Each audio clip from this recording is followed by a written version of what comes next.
Bases dropped on Thursday. Thoughts for Soccer's morning show. John here, you there. Welcome to Soccer Down Here. Let's see. Busy show this morning. It's been busy shows this week, and that's very, very good. Obviously, here, first hour, we'll talk about what's been going on Women's World Cup, last day of the group stage. We'll get into that this morning. 10 o'clock hour, and we've also got MLS transfer stuff. We got a piece of Atlanta United news that broke just before the show came on the air. We've also got an hour number 2, our visit from, because last week I zoned out. And I admit it. I completely zoned. Morning, David. And morning, Bam. Morning, Ricky. We'll get into Ricky's stuff as well, as Ricky has been Ricky, our intrepid follower of everything on the X. And I still need to get that drop, by the way. Number of deals announced tomorrow. Okay, yes, reminder, summer transfer window day. Clubs don't need to announce deals before the deadline, which was 1 o'clock this morning. So just get the paperwork in. So we'll get deals announced today as well. We'll go over the deals that got announced yesterday. And morning, Tafka, morning, Abby. So we'll do MLS and we'll do World Cup here in hour number 1. Hour number 2, and we have put out the bat signal to Bart, and we'll see if he's anywhere close to any kind of computerized receiving device to see if he can chime in for what happened this morning and just the end of the group stage in general. Hour number 2, very, very busy. I zoned last week because of all the high school football stuff that was going on, and couldn't bring in our friends from the USL Show. John Morrissey from said USL Show, at USL Tactics, at the USL Show. He'll be joining us at 10, and Niko Moreno joining us at 10:30. You'll remember Niko last week. He teased that Atlanta United would be busy, and he put on his account on the X the Xande Silva and Lobjanidze, and that is Lobjanidze. The Z is a J, so we learned that yesterday. So he mentioned Xande Silva. He mentioned Saba yesterday. Saba, Silva, Saba. Mentioned those two before they came public. And so we'll talk to Niko about transfer day and everything that happened. We'll get to talk to him about all the deals that came across his desk.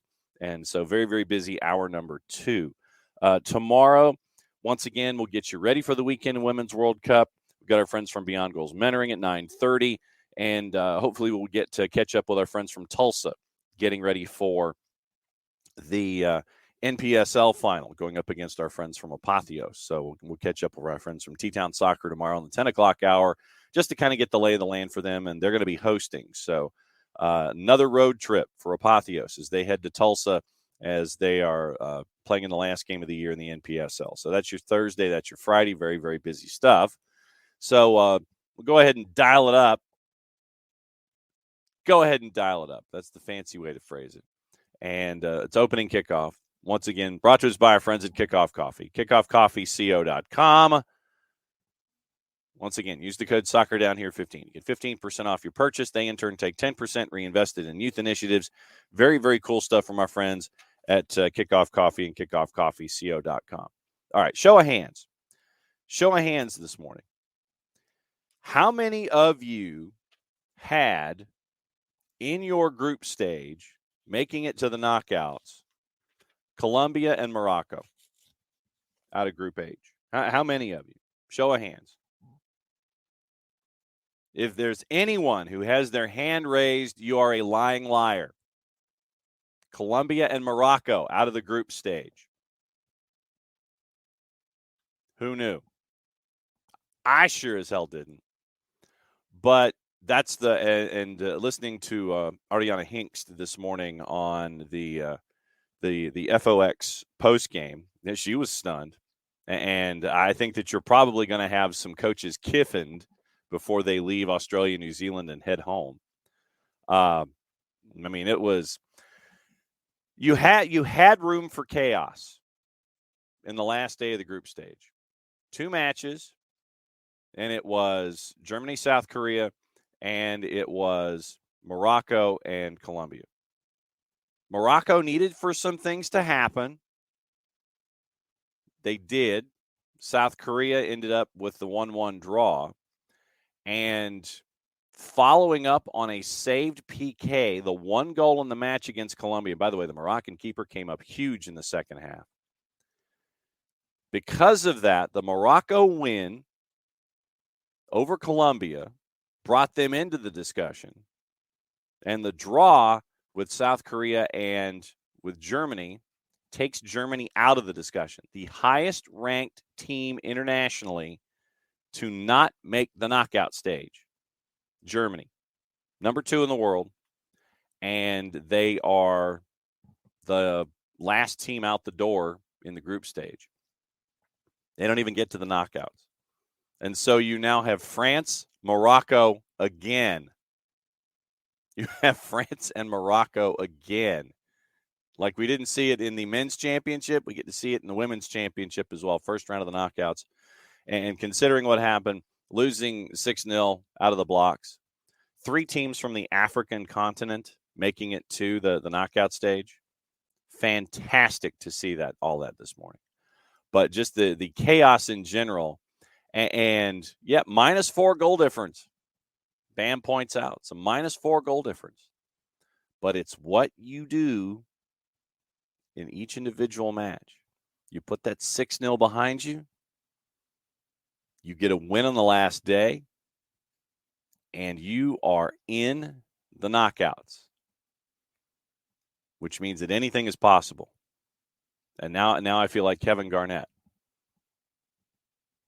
Remember when Kevin Garnett won the NBA championship and he's yelling into the microphone, anything's possible. That's where we are now. That's where we are in the group stage. Absolute craziness. David. He said he's upset. He said the youngest woke at 5:45, wouldn't go back to bed, melted down when he tried to watch the games, and so David caved to cartoons. David missed this epic morning. Well, I mean, David, let me phrase it to you this way. And I don't have kids. I have parents and pets. Yes, cartoons on the iPad. But I know that at some point, it won't be anytime soon, but there will be days when you will be a father of a grown child or a growing child, and you'll remember these 5:45s. The beauty of the World Cup is that the games get rebroadcast. So later today, I'm fairly certain, on a network near you, you will see the replays of all of these. Absolutely, you will see the replays of all of these. And definitely worth it. Well, and 4-card, to your point, I guess the U.S. WNT players weren't wrong to be dancing for advancing after all. Steph Yang over at The Athletic had press conference duty and discussed what we discussed yesterday about the former national team player who was on the desk and decided to look at the video that was being shown and go off on her former teammates. Lindsey Horan addressed what she called noise. Quote, for me, I always want to defend my team and say, you have no idea what's going on behind the scenes. You have no idea. Every single training, what we're doing individually, collectively, etc. So for anyone to question our mentality hurts a little bit. But at the end of the day, it doesn't really matter. I don't really care. It's what's going on inside of here. And so Lindsey Horan said that yesterday. Vlatko admitted, yes, the performance was crap. We all know that. We have to own it. We have to take accountability. Crystal Dunn, we know that we can be better. It's not like everyone's sitting there like, wow, that was the most amazing performance put together. Rapinoe, we need to play better. We know that. Alex Morgan, we expect so much of ourselves. We hold the high standard. We wanted to go through first in the group. But this World Cup is crazy. Every World Cup is crazy, but this one especially. Defender Kelly O'Hara, once again, this is from the Steph Yang article, who came on the last-minute second-half stoppage, perhaps summed up her feelings on the issue best with a long, aggravated sigh when asked what she thought the team needed to do to spark a better performance in the knockouts. Quote, "Just have to do a couple of kumbayas and we'll be good." Possibly referencing the remark from the commentary team about the U.S. singing Kumbaya while being a team that's struggling, not going into the round of 16 with confidence. Lindsey Horan. It's kind of frustrating for me to hear, especially knowing this team and how much we put into every single game, how much preparation we put into every single game, seeing our training, seeing how hard we work. In this game, you can't question that we didn't want to win the game. You can't question we weren't working as hard as we possibly could. We know we could have done better. So that's from the Steph Yang article over at The Athletic. Couple of kumbayas, they'll be okay.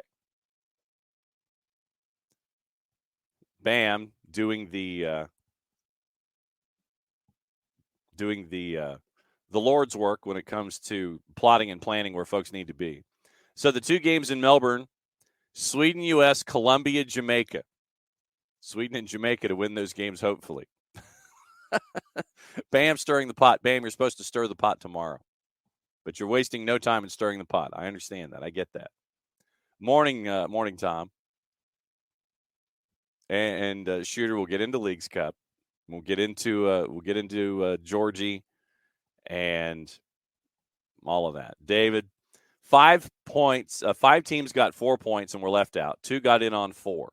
That's where this year's line was drawn. Losing puts you in dire straits this tourney. Absolutely it does. Which I think speaks to what we've seen in the growth of the game. It's what we've seen in the growth of the game. And it's been fun, for me, and yeah, the only debutante to make it to the knockouts was Morocco. But let's look at this real quick. Obviously, I say real quick, and it turns into a topic, and it goes for a while. All right, so let's take a look at the standings. And I'm not going to break everything down, but let's just take a peek at it. Yes, I meant Women's World Cup standings. Jeez. All right, so the table. Group A, Switzerland, Norway advance. New Zealand and the Philippines go home. But you got to tip your hat to the Philippines for getting their first win in their first tournament. Group B, Australia, Nigeria. Canada goes home. Ireland goes home.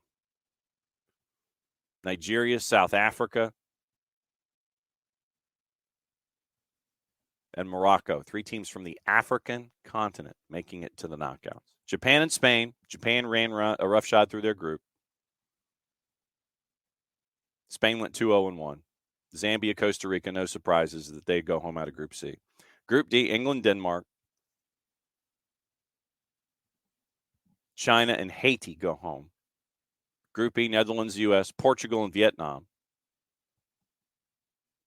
France, Jamaica, Brazil, Panama. Brazil goes home. With what Jamaica was able to do, and just the scenes with Marta and Bunny Shaw will be stuff that will stick with you for a very long time.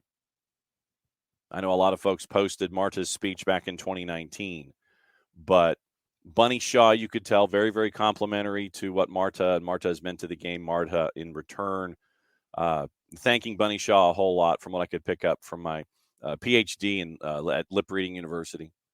But Brazil goes home. Italy goes home. Sweden and South Africa advance. Argentina goes home. Colombia, Morocco, out of H. Germany and South Korea go home. Think about this. Germany, Brazil,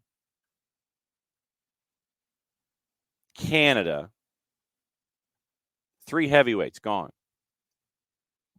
But what that does, once again, it shows, as we talked about yesterday, that the whole thing, that the world is getting smaller when it comes to women's soccer, and that's a good thing. The fact that we had chaos on the last day of the group stage, lending itself to everything else that's going on, speaks well for the future of the game, I think. Because, I mean, think about who's in. Think about Morocco as a debutant making it to the knockouts. Think about the chaos we had on the last day in group to get to this point. Think about Canada not getting in, which meant that Nigeria did. You think about Jamaica getting in, which means Brazil does not. You think that you've seen all of the shocks, then you haven't. And so there you go. I mean, this is a good thing. The world is closing in on those top teams. So going forward in this tournament, do not be surprised by results. The group stage proved that to us outright. Proved it to us outright. Do not be surprised by the group stage anymore. And the importance of losing shows what's going on. You lose, you run the risk of not making it any further. But for a team like Morocco, you lose as badly as you do to rebound as you did in group, spoke to the competitiveness of that group that we initially didn't think was going to be there. And in turn, what happened in group for Morocco to make it through. The scenes of them looking and hovering around, I'm imagining it was either a tablet or a telephone to see the tail end of the Germany match. And don't think there aren't going to be wholesale changes in Germany either after what happened. Alexander Popp is amazing, but they're going to take a hard look at administration. They're going to take a hard look at coaching. And Germany falls in the same category, Byrne. Absolutely correct. Byrne, the fundamental misunderstanding of what's wrong with the WNT, effort or not caring in quotation marks, says everything about what's actually wrong with U.S. women's soccer, i.e. try to play soccer with the ball for once rather than conduct a track meet. There's more to soccer than athleticism, and the U.S. is finding out the hard way. True. Absolutely. There were times when that athleticism would carry you through, but not so much anymore. It can get you to a certain point. Now teams are catching up to you.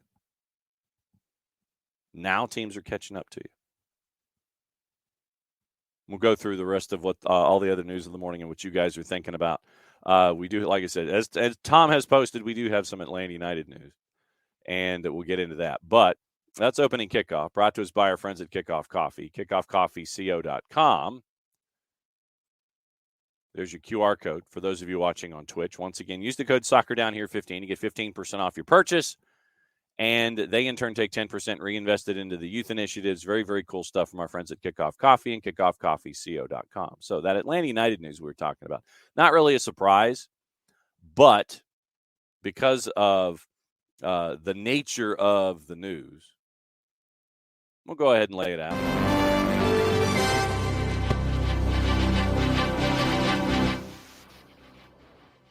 As the team announced this morning, Atlanta United has transferred Marcelino Moreno to Coritiba. They announced the permanent transfer of Marcelino Moreno of Brazil's Serie A. Marcelino had been on loan with the Brazilian club since January, and it is now officially official that he's going to stay. Moreno had been on loan since January of this year. Club exercised the option to permanently transfer him this summer. Transfer now fully executed, effective retroactive to July 15. Secondary transfer window opened Wednesday the 5th, closed yesterday. But remember, you can still sign free agents for another almost 6 weeks. So remember, keep an eye on the Barco situation. Permanent transfer kicks in New Year's Day with River Plate. And so now Marcelino Moreno, officially official, permanently transferred to Coritiba. And you wish nothing but the best for Marcy down there and the Brazilian Serie A. So keep an eye on that. So that's your Atlanta United news of the morning. laying out after the busy stuff yesterday, signing Sabalojanidze and signing Shande Silva. Like I said, we'll get into all of that this morning. Got all the transfers, all the news that happened yesterday, and all of the inherent chaos that is attached to it. Yeah, so there you go. All right, so let's go to the top of the order here before we get into all of the transfer news from yesterday. And MLS did have a great night last night in Leagues Cup. We'll get into. Well, we'll go ahead and get into Leagues Cup just a little bit. Obviously, once again, John Morrissey from the USL Show at USL Tactics on the Twitters. He'll join us at 10. Sorry, on the X, and then Niko Moreno for his standard visit at 10:30. That'll be the show this morning. So, busy night last night. Let me know if you were surprised by the idea that weather held up things in South Florida. Raise your hands. I know. Definitely not surprised at any and all of that. But after the delay, yeah, Ricky, you and Shooter need to have that conversation. Tom Brady, by the way, is investing in Birmingham City. Ricky hopes Birmingham City get relegated. Figured that Shooter and Ricky would have this discussion. Last night in Leagues Cup, FC Dallas beats Mazatlan 2-1. Game was tied at 1 for a while. FC Dallas gets the win. So FC Dallas gets to host in the next round. Pachuca and Houston, goalless after 90. They go to PKs. Steve Clark comes up with a big save in the fourth. Houston wins 5-3 on PKs. So Houston advances to the next round. The game that was delayed in South Florida, thanks to Thunderbolt and Lightning, very, very frightening me. Inter Miami and the purple team. Orlando physical toward Lionel Messi. And Lionel Messi once again proving why Lionel Messi is, in fact, Lionel Messi. So you saw a lot of first touches, saw a lot of gorgeous stuff coming out of Inter Messi CF last night. They won 3-1. They advanced. And they will go to Dallas to take on Dallas in the next round. And then the LAFC and Juarez, that one was 2-0 after 35. Hollingshead scores in the 31st. Vela scores in the 33rd. That was the score at the break. And then Escoto scores to make it 2-1. And then the rest was LAFC. Denny Bouanga, Bam, I'm sure, was just completely and totally locked into this. Denny Bouanga, a hat trick, 52nd, 66th, and a PK in the 78th. Vela scored his brace in the 61st. Ordaz scores in the 90th. 7-1 LAFC over Juarez. Steve Chirundle after the match said, I was hoping for that reaction for the team. So LAFC puts 7 on the board, and they advance to the next round, taking on Juarez. Today in Leagues Cup, and most of them are on the free side of Apple TV with the exception of Pumas and Querétaro at 8, and that's on season pass from Audi Field. Then you've also got the 8:30 match with Charlotte and Cruz Azul, and that one is at Toyota Stadium. That's on the free side of Apple TV. It's on FS1 and Unimas. 10:30, the late game, León and RSL from RSL, and that's on season pass FS1 and Unimas. So your doubleheader tonight on the free TV side of things, broadcast side, Charlotte, Cruz Azul, León, and Salt Lake. Everything else is on the free side of Apple TV except for Pumas and Querétaro. That is on MLS Season Pass. Looking at the juice boxes in Open Cup, I got to figure out, how do they always classify it? Yeah, North and Central America. From our friends at Odds Portal. Yeah, and it was a questionable PK call. You're right, Tom. It was. Yes, Ricky and Shooter are going back and forth about Tom Brady telling Birmingham City, let's LFG. Juice boxes tonight in Leagues Cup. Revs are a +112 hosting Atlas at a +227. Red Bulls in Hudson River are a +120 against NYC at a +233. Union -161 against DC United, who's north of +410. Pumas a -108 hosting Querétaro at a +260, draws about the same. Charlotte's a +194 going up against Cruz Azul at a +123. which I find interesting. Draw is a plus 256. RSL is a plus 141 at home. Taking on Leon is a plus 173. Your draw is a plus 245. So that's what you're looking at with your Leagues Cup. LAFC is going to get the winner of Leon and Salt Lake.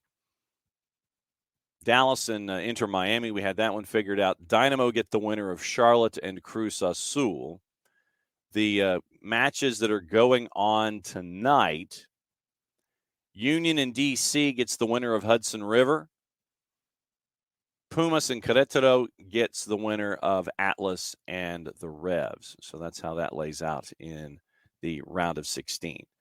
Also on the board, yes, MLS did have a great night last night. Also on the board this morning, Denny Bouanga is greater than Messi. One has a hat trick in Leagues Cup, and the other one doesn't. Yep, Abby, you are right. It's been fantastic Women's World Cup. Abby says it tells you a few things. Any team can beat any team on any other given day, and FIFA sucks at rankings. Yes. First sentence is $1 in the jar. And, yeah, the number 72 team in Morocco makes it to the knockouts. Abby has ordered 2 new flags, Portugal and Georgia. Tofka reminds us about Caden Clark coming back to Major League Soccer, but not Red Bulls. Hoping against hope, it's Atlanta. There's talk that Atlanta's a part of the discussion. Toronto's a part of the discussion. We'll see what's going on. Also on the board this morning, the draw was plus 700 in the Germany match. David committing a public service, giving us a public service.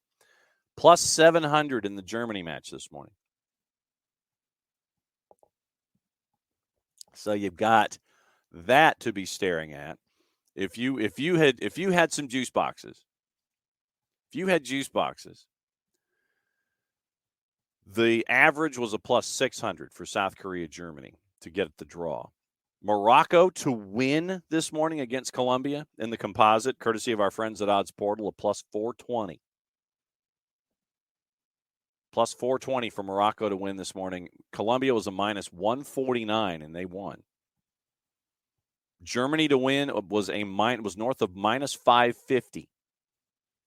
Draw was a plus 600. South Korea to win was a plus 1234. So there you go. You got all that stuff. So if you had juice boxes this morning, if you could get it at plus 700, fantastic and good on you. Good work there. Shooter can't take it anymore. Why does God hate the Revs? Petrovic, you signed a 3 year. I just have this vision of Shooter just screaming into the void, like in Network, where the main character is just as mad as hell and he can't take it anymore, just kind of screaming out a window. Petrovic is not happy.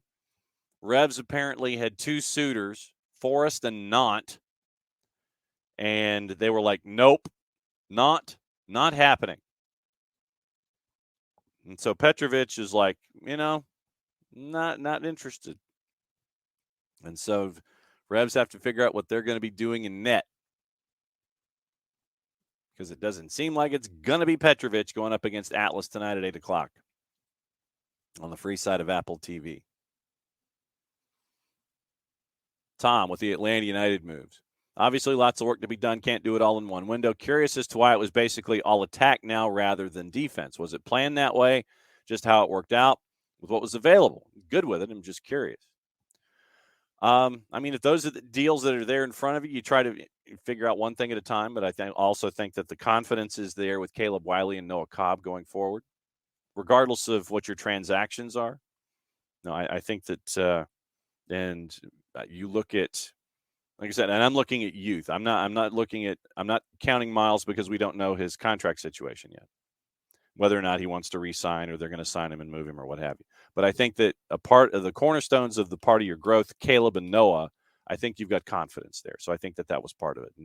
And if you want to score goals, you can not score and draw, but you got to score to win. and score one more than the other guy. I think that's 2 in the jar for me this morning. So we'll see what happens. Abby posted our requested required reading from our friends at the Mirror. Women's World Cup scheduling error caused by USA oversight is nightmare for fans, from Matthew Abbott at the Mirror. The U.S.'s failure, and this is the Abbott headline,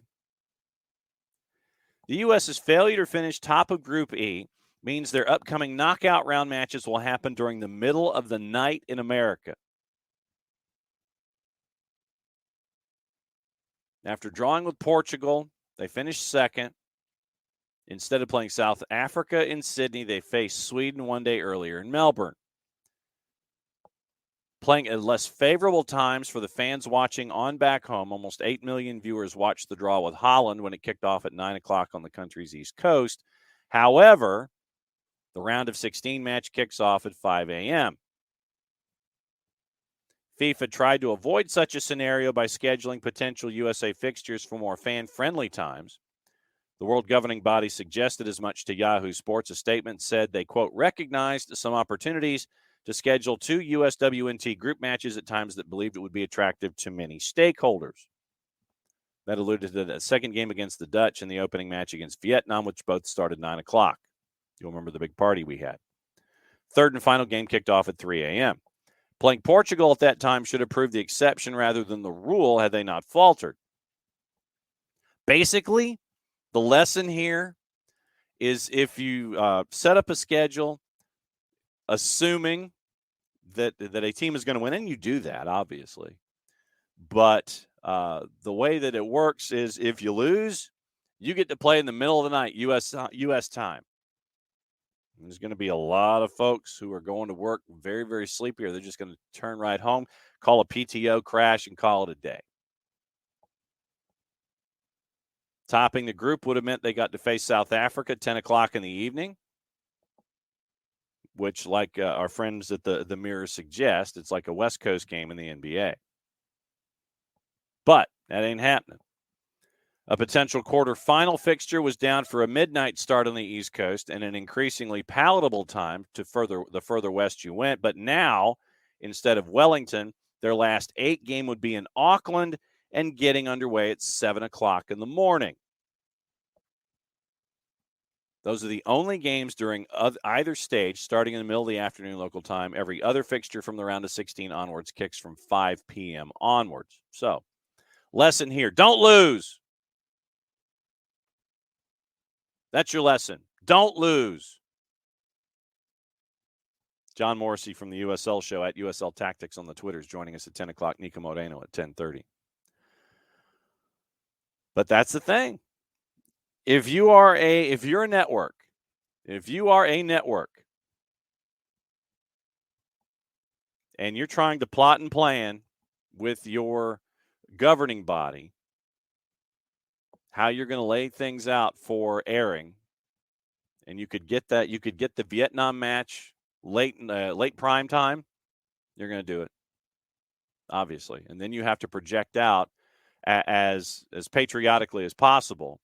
Well, yeah, if they win group, then we get to do this. And then if they win this, they get to do this. And you want those American eyeballs as a part of your ratings picture.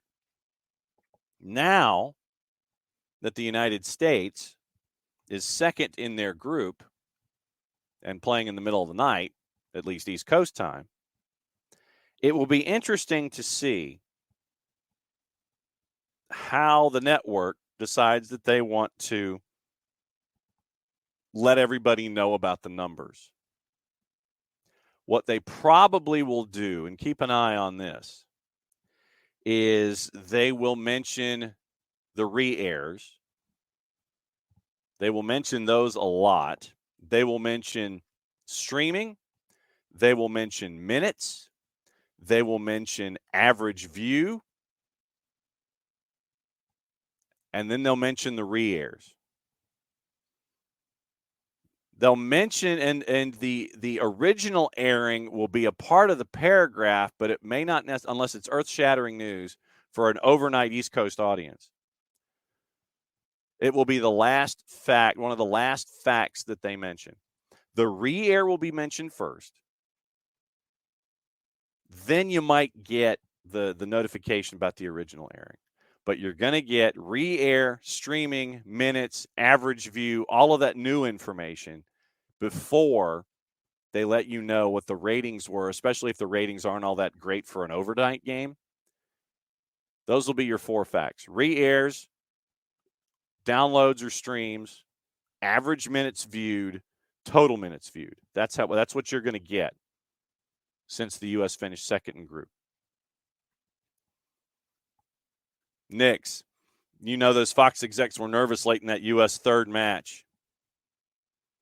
This close to getting grouped and then much less viewership in the U.S. as it is. Knicks thinks it's over on Sunday.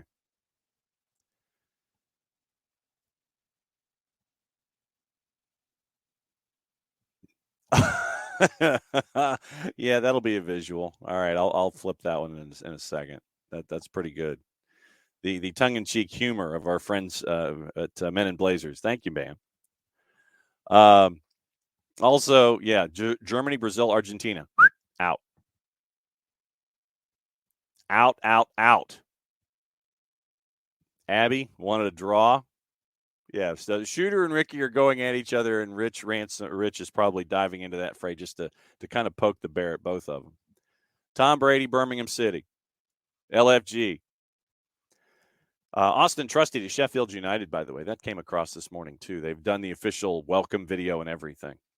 Bam, surprised by the LAFC score. I mean, yeah, like I said, it was 2-1. Then it turned into 7. I think that FC Juarez just ran out of gas, frankly. Yeah, Abby, that's first of the year. Barco is first of the year. That's when that triggers.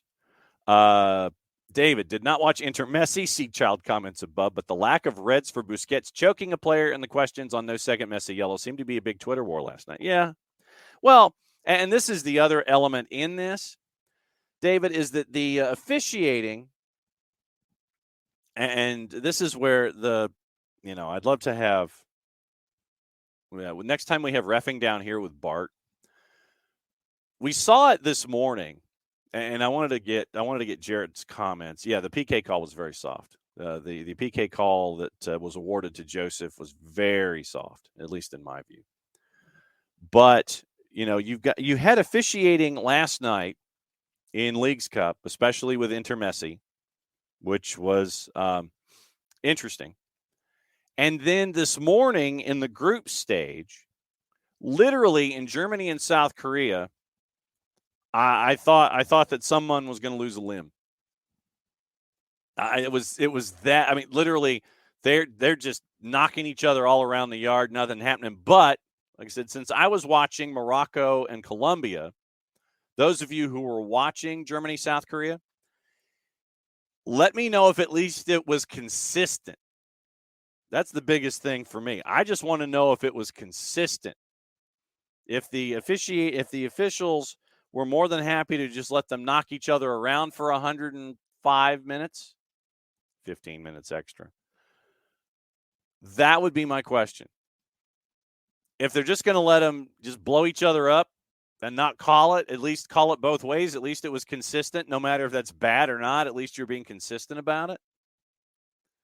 And then in Colombia and Morocco, they waited until north of 90 when they had 9 minutes at. Well, actually, it was probably like with 10 or 15 to go is when it started. So from the 75th minute to the 100th minute, so the final 25 minutes of the match, literally they are chopping each other down. They're blowing each other up. I mean, it's knocking them all over the yard and everything, and you're not getting any calls.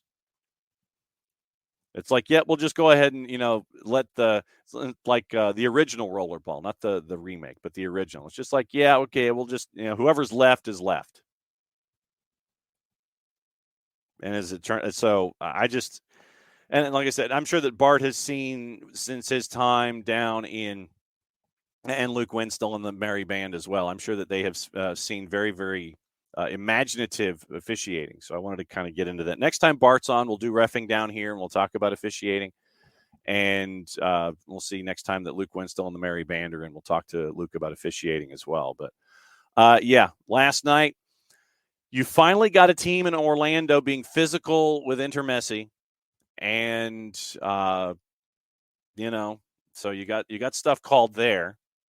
But the PK was soft. I thought the PK was soft. So it's like you're still all over the place when it comes to your officials. Let's see.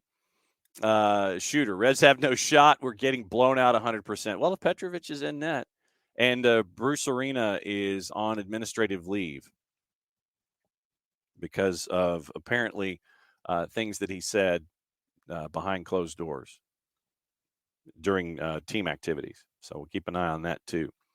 Abby, I again question the refs and who paid them. How many times before a game do captains take a pick with refs? Shooter's going to bet 500 juice boxes on Atlas tonight. Abby, is it a regular occurrence taking picks with captains? I mean, the thing that we always see right there at the beginning when they're exchanging the banners, we always see that. But I mean, I don't know if we see like the hey, look, click. I don't know if we do one of those. I don't. So,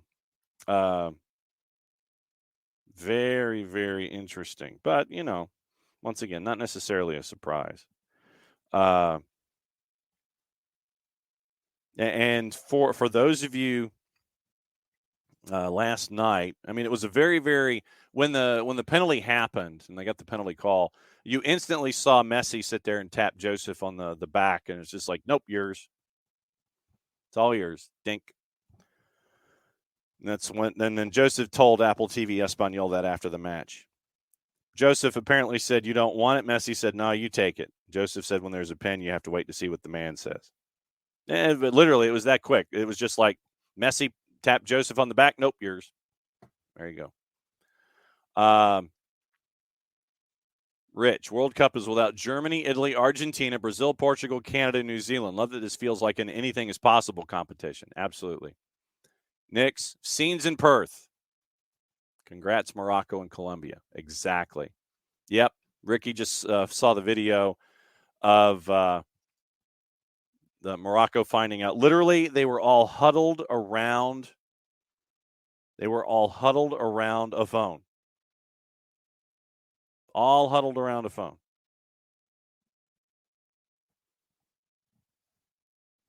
And that's some of the coolest scenes that you'll get. So, absolute scenes with Morocco. No other news on Bruce Arena other than the fact that he's suspended. That's it. We don't have any other details. Haven't seen anything in the Boston media about any other details or anything like that. But Abby, it's one of those where you don't know. The investigation takes however long the investigation takes, and then they figure it out. But it's probably an ongoing thing, and as long as there are matches that are involved, then Bruce is suspended. But like I said, we'll see if there's any kind of end result there. No end result as of yet. Tafka, I'm sorry. You don't get to whine when you haven't been with your club for even 18 months discussing Petrovic and the Revs. And Shooter's done. So tired of being a Revs fan. If anyone actually cared about them, then they'd be the laughing stock of sports. And Rich is trying to boost Shooter up. He needs the Revs to win the group. Not sure if Union can against Atlas and Pumas again. Petrovic is really good. The offers were crap. He's better than Matt Turner was with us. And Matt Turner is also a part of the discussion with Nottingham Forest, by the way.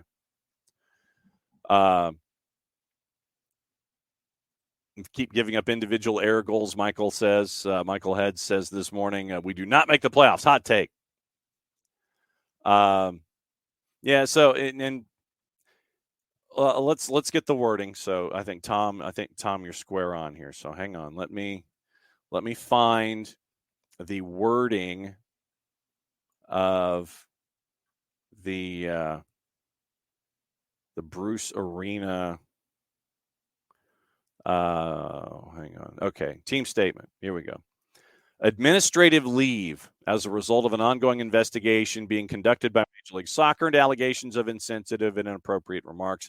Organization takes any allegations of workplace misconduct extremely seriously, is working closely with the league, fully cooperating with its investigation. So that's where we are. Nick Leafy joining us this morning. So did I said, Nick, as John Morrissey from the USL Show will join us in 10 minutes, and Niko will join us at 10:30.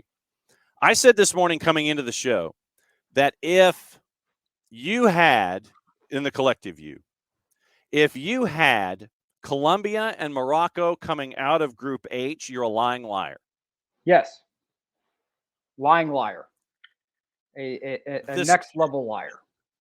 And I mean, this morning, I think, was a shining example of what makes tournaments cool. And to see the chaos in this group, everybody's sitting there going, yeah, Germany will take care of it. Yeah, it'll be Colombia. They've done really well. Great showing by Morocco. They came back after losing 6. Great showing by them to rebound. But no, that's what, it's $1. I've got like $4 in the jar already this morning. That's why they play the games, Nick. Well, what did we talk about before? There are a lot of people who believe that because you wear a certain badge on your shirt that when you walk in, you're going to win. That hell, high water, death, taxes, they're going to win. I'm sorry, that's not the case anymore. All right? If you go to sleep,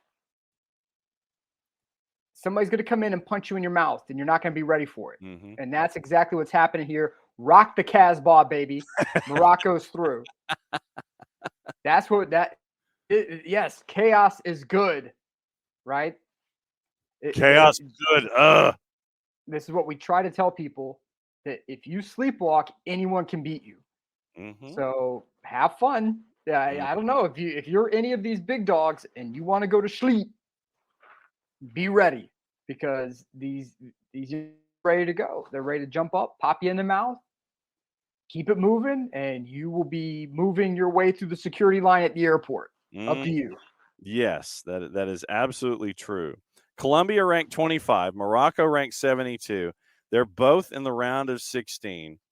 And you look now at the brackets and the knockouts. And I mean, the U.S., no surprise now, the U.S. has kind of created a bit of a difficult road for them. But once again, you don't win your group, things get made difficult for you. And it's fun to see a debutante like Morocco, first time in, 3 from the African continent, work your way through. And, now everyone was discussing what we were talking about in the mirror. It's like, the U.S. TV rights holder was like, yeah, we can set this up to where we've got games late night, late prime for viewing. But then when you don't finish second in group, and you can't plan for something like this, now you're talking 3 a.m.s and 5 a.m.s and a lot of dreary-eyed folks heading to work the next day.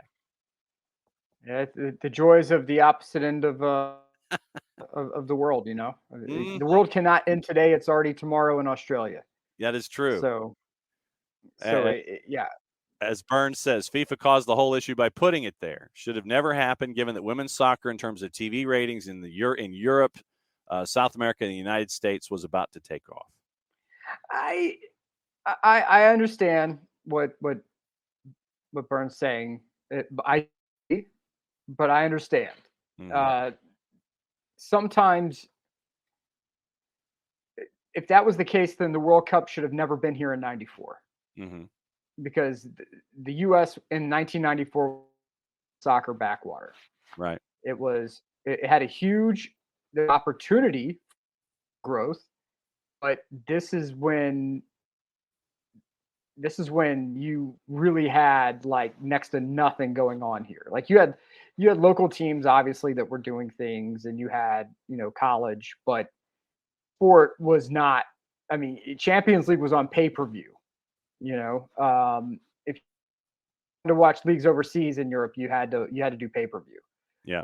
It was, unless you lived in like a huge market like New York or Los Angeles, then you could probably find it. But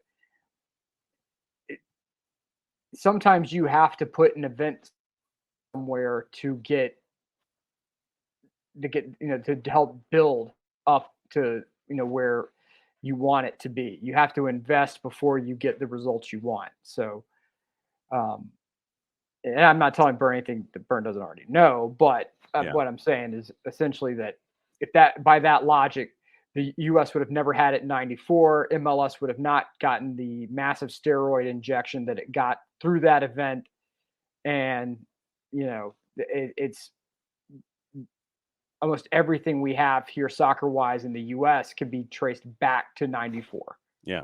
So I think that's fine. Yeah, it's a pain. It's a complete pain to be up at 3:00 in the morning to watch any soccer game, and it was that way in 2002 for the Men's World Cup in Japan, Korea, right? I remember being up at 3 o'clock in the morning, screaming at the television, pissing off my roommates. But what are you going to do? It helped help light a fire under the Korean and Japanese teams. And if you look at where they are now, I think you can trace everything with Japan, Korea, and their investment in the game to 2002. So it's a pain, but we're going to get more sustainable growth out of it, I think. Yeah. And we were also discussing Inter Messi and Leagues Cup last night, and soft PK calls and taking PKs. Rich Ransom, who is now turned to our resident weathercaster, he is now asking if Messi can do it in a heat wave in Frisco, because it will be the first away match for the Barcelona Brigade. And apparently the high is supposed to be 105 degrees in Frisco on the weekend. Messi played in Rio. I think he'll be all right. They've had to do Comet Bowl games in Rio. They'll be A-okay. And so, I mean, it will be very, very interesting to see how these teams respond now with the knockouts and such. But yeah, I mean, last night we saw a team get physical with Inter Messi, and we saw kind of into that window last night. How much of that did you get to watch? I watched the whole game. My thought is this.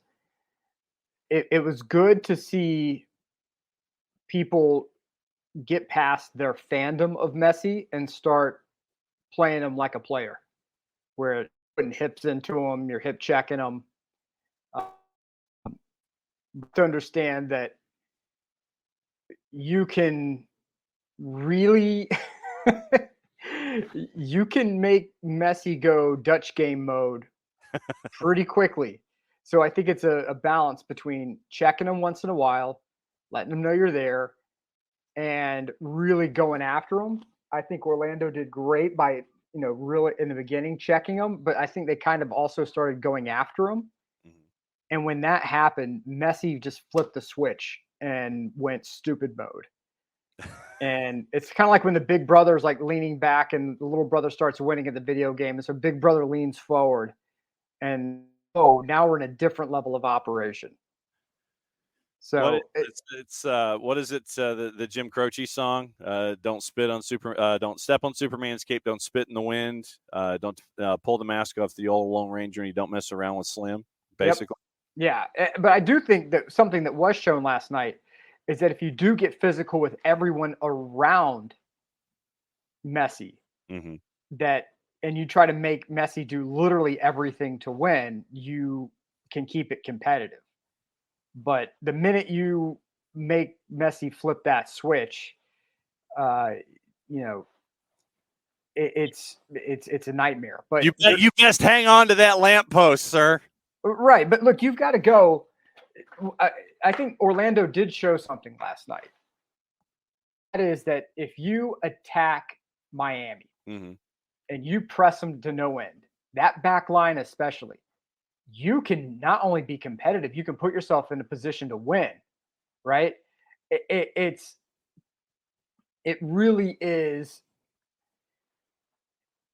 It's one-way traffic with Miami. When they get the ball and they move forward, the minute they get around the 18, they're dangerous. Yep. I mean, like it's the odds are not in your favor. Because you have to do everything perfectly. You can't foul Messi because any free kick near the 18 is hitting the back of the net. You have Joseph, who has now decided he's going to start diving. Like he's going to be the Venezuelan diving team. And look, credit to him.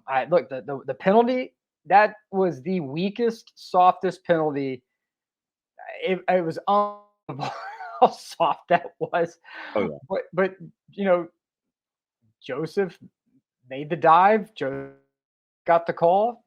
Messi was a happy camper with it. Then it was what it was. But you got to go after Miami. You cannot sit back and just defend, because you have, I cannot believe I'm saying these names. You have Messi, Busquets, now Jordi Alba. Yeah. You do have the factor Joseph Martinez in on this as well. They are assembling a dream team in Miami. No. And it really is. The only way you beat them is by keeping the ball at the other end of the field. That's it. That's it. Yep, that's it. And we'll keep an eye on that. It is hour number 2. And joining us from points north to discuss stuff, that's the official terms, John Morrissey from see, now this is when I'm trying to describe things, it's like John is at USL Tactics, but I had to do it on Twitter as at the USL Show's at USL Tactics. Yeah, I've kind of run into the fact that there's no clean way to use the moniker, but I'm kind of married to it at this point. Yes, so you are. It is what it is.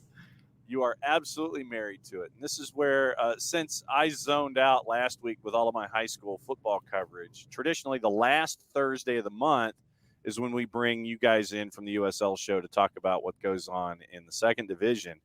And we'll do what we always do. We'll do our round of red light, yellow light, green light. And so who's hot, who's not, who might be spinning in the mud but can get their way out if somebody finds a 2x4 and shoves it under the tires, or who is backtracking on the hill and is having problems with the brakes. We'll talk about what's going on in USL Championship top to bottom. When we look back at the last 30 days from 30,000 feet, how would you best describe what we've missed since the last time we spoke? I think there's been a real development in terms of the playoff races in each conference, where you're very much seeing, like in the West, the division of, okay, these 5 teams are in it for home field advantage. These 5 teams are sort of on that playoff bubble. The East, I think you're getting a similar thing. I would argue that probably 11 out of the 12 Eastern clubs are still in the race right now, which is crazy. But it's been, I think, a little bit of soul searching for the teams up top. Tampa Bay had the managerial change with Neil Collins going to Barnsley and Nicky Law coming in. Louisville has made some transfers, made some trades to kind of reshape what they're trying to do. So it's kind of been the return of those big Titanic teams that are always there in the mix. And it sets it up interestingly of the upstarts, the Charleston sorts of teams. Can they do it when push comes to shove as we're getting down to the stretch here? Nicolifi for John Morrissey at USL Tactics, at the USL Show, at Nicolifi. Go. So outside of the sort of traditional powers that are they're kicking around, who are some teams that for those of us who are maybe not watching USL as much as we should be, and we don't want to follow a traditional power, who are some of the squads out there that we should be looking at, who not just have unbelievably awesome kits, looking at you, New Mexico, that also tactically play a really pretty style of ball? Yeah, I mean, I think in the East, FC Tulsa would be the one I'd shout out there. Since we last spoke, they went on a 5-game winning streak where they were tearing everybody apart. The big move for them, which we hit on a couple interviews back on this, was getting Philip Goodrum from Memphis, and he's been nothing but exceptional for them. They kind of moved into this 3-5-2 shape that really attacks with more of like a front 5 at times. So they're very bright, very offensive minded. They just went out and got Patrick Segrist from Colorado Springs. He's someone who was on my All-USL ballot last year. He's a really great wing back, and he fits pretty naturally into the style they're going for. So Tulsa is a team to watch. And then to give a shout to another very fun attacking side out west, the Oakland Roots have probably been the surprise of the entire season. If you look at the table, they're sitting third in the West right now, and nobody's really talking about that fact. This is a club in, I think, their third year of existence in the USL. They've kind of been the team that starts slowly, comes on late, and slides into the playoffs. And then they can kind of defense their way to an upset or two, but they never really had the upside.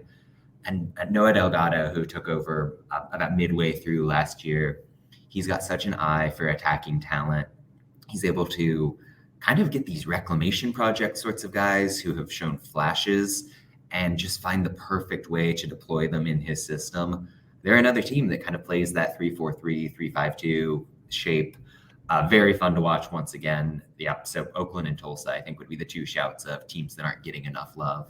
And Abby, our resident Fort Lauderdale Strikers fan, is basically saying, please tell me the Tampa Bay Rowdies are not going to advance. Off of that, with right now, they're in the heat of things right now. They're third in the East. They're a part of that gaggle up top, where if you've got a good week, you can rock it up. If you have a bad week, you end up being third.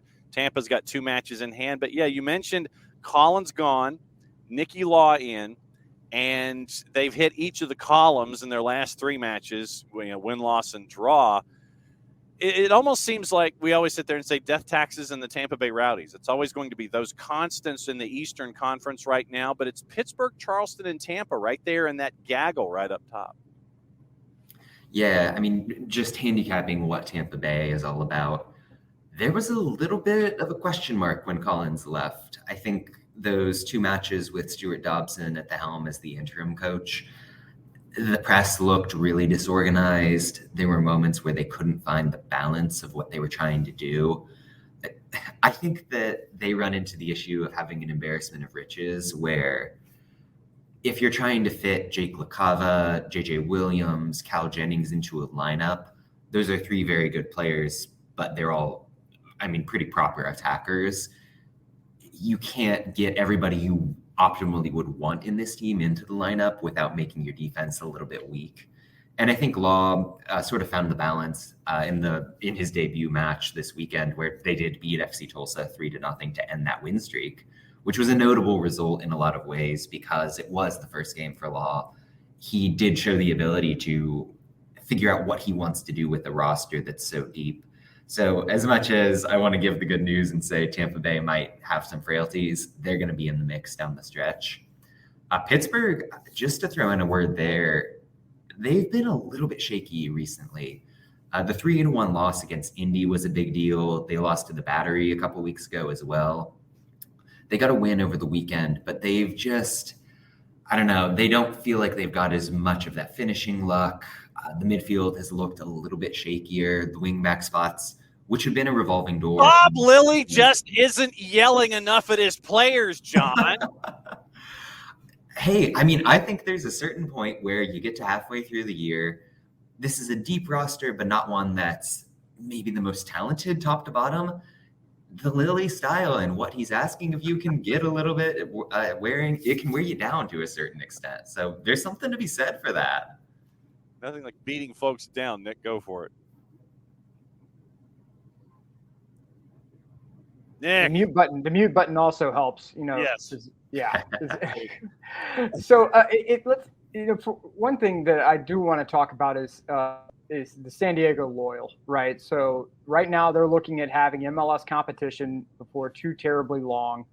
With that team, do you think that they're healthy enough to survive that competition in town? Do you think that there's enough of a loyal fan base with them that can keep the people coming through the turnstiles with competition in just a few years? I do. I think that if you look at like the front office and the way that clubs are run across this league, San Diego is pretty exemplary. They run such a professional organization. You've got Landon Donovan in the mix there, certainly with like that public face, but the people more behind the scenes do excellent work. I think their marketing is spectacular. They've got one of the most recognizable, just straight up best brands in the league. And MLS is going to come up big. Everybody knows that. They've got Machado. They've got the public faces as well who matter in that city. I don't want to say that I think the Loyal are ultimately doomed in the end, because I think that's too bleak of a perspective. But it's going to be tough when MLS starts eating those eyeballs. And I think it really limits the growth that the Loyal can have beyond that core fan base that they've already put together. So you mentioned fan bases, and we mentioned teams that are having difficulties. Let me go to the bottom of the West, and let's talk about Vegas. Kaler has mentioned when he has been on the show, and I think both of you have, that Vegas is better than their record indicates. They've lost a lot of tough games. They're 1-12-8, only won once in their first 21 matches here in the season. Lost 3 in a row after drawing 2. They had the horrendous start that they had. When you look at Las Vegas as an entity, I mean, the analysis that you guys have been able to see, how are they still being received? Is it still, are folks still going? What do you view when it comes to Vegas Lights? Because it seems like they and Hartford are somewhat adrift right now. And should there be a concern about those two places as franchises? I guess my question has evolved from Las Vegas to Las Vegas and Hartford. But when you look at those two, what do you see? Because they're truly separated from the rest of the pack. Yeah, I would take a much more positive approach in thinking about Hartford. They invested in that roster. They've got a pretty sizable fan base that's coming through the turnstiles every single week. I think that with the addition of Providence next year in the league, that's only going to be a positive, giving them a local rivalry. Yes, they're bad, but they were in the playoffs within recent memory. They're going to be fine. They just had some misses with Tab Ramos and everything. Las Vegas, on the other hand, they didn't retain. I mean, they did lose the affiliation with LAFC, which mattered in terms of the roster build. Yeah. But they retained none of their players. They brought in a new coach and didn't announce anybody on that roster until just a matter of weeks before the season started. They haven't reported a single one of their attendance numbers all season long. Wow. And the stadium never really looks to be very populated. On the pitch, it is what it is. Kaler is certainly more positive than I am, where, yes, they look competent on defense for at 80 minutes of a given game. They can hit you on the counterattack, and they're quite quick in that regard. There's some real talent in that midfield as well. But a team can only get those moral victories a number of times before they stop mattering. And Las Vegas, after 21 games with just one win, as you said, it's well past the time that the moral victories matter. Like, they're just a team that can't figure out how to get 3 points. They're a bad team, and they're comfortably the worst in the league for my taste. And I think that's why Hartford went into Las Vegas and beat them a couple weeks ago in that battle of the worst teams in the league. Las Vegas seems to be a natural candidate if the promotion relegation thing happens and the USL needs to maybe rejigger and drop some teams down. Las Vegas ought to be one of those teams that takes the drop for me, unless you see a big change in the ownership or the investment level or something in that regard. With Vegas, staying on Vegas, when they came in, right? They had the huge Chalice that was running out there smoking cigarettes on the sideline. I mean, you had llamas running around. You had the emoji kits. What happened? Like, because it seemed like they were one of the teams that, because they had such an interesting, almost like a Savannah Bananas style, game day interaction thing happening, and then the wheels seemed to fall off. What happened in Vegas to put them from where they were to where they are now? Yeah, in 2019, Vegas was, I think, the 5th highest attendance in the USL, like nearly 8,000 people every night. I think it is easy for ownership groups to come into the USL, and particularly in that, let's say, 2017 to 2020 era, and come in with this implicit promise of, yes, we've got the USL team, but hey, this goes well, maybe we're jumping to MLS and turning that goodwill into eyeballs and people in the seats. And Las Vegas kind of gave up that ruse pretty quickly. I think the pandemic mattered a lot. And they very much turned into, okay, whatever, we've got a club, we're going to do these flashy promotions. But then on the field, we're just the farm team for LAFC, even if we do have that independent brand. And when it became apparent that they weren't going to be able to compete in that manner, when maybe the ownership group got a little bit less interested, you kind of saw less of the fun as well. Like, there's really nothing exciting about Las Vegas, and I don't want to be too harsh about them, but it's hard to get motivated to be excited for the Las Vegas Lights when they're putting out a bad product, when they don't have those eye-catching Savannah Banana style things that are going on. So it's really, I think, the one club in the USL that you can look to and say they are being mismanaged, which in the opposite sense, I think speaks to the growth of the league, that 23 out of 24 are so well run that Las Vegas stands out pretty starkly by comparison. It just seems to me like there's an opportunity wasted, because you have the casinos there. There's so many sponsorship opportunities to do, I mean, completely insane things on a day in, day out basis, to where even if the product on the field is terrible, that you're still getting. It's like the Atlanta Braves used to have here. At one point, the team was so terrible, Ted Turner, what did he do? He rode around on a chariot pulled by an ostrich or something. I mean, Rode the ostrich, yeah. Yeah, there's plenty of opportunities for stuff like that. It's just a shame to me that that the Lights are not completely embracing the insanity that is Vegas. Yeah. You mentioned the two words that sometimes on shows people sit there and they'll either recoil in horror or they will dive into the deep end and discuss the P word and the R word. If my math is correct, I think there's meetings next week early on in Colorado Springs to possibly, probably, maybe, perhaps determine the P word and the R word when it comes to USL and USL Championship and USL League One. Promotion, relegation coming up again. It was something that Jake Edwards had mentioned as coming up within 10 years of the date that he mentioned it at the championship game a couple of years ago. And it's an interesting debate for USL. It's an interesting crossroads for the league. Do you and the guys there at the show have any gut feeling on how this may swing once the meetings in Colorado Springs have finished and the next time that you guys are on the show?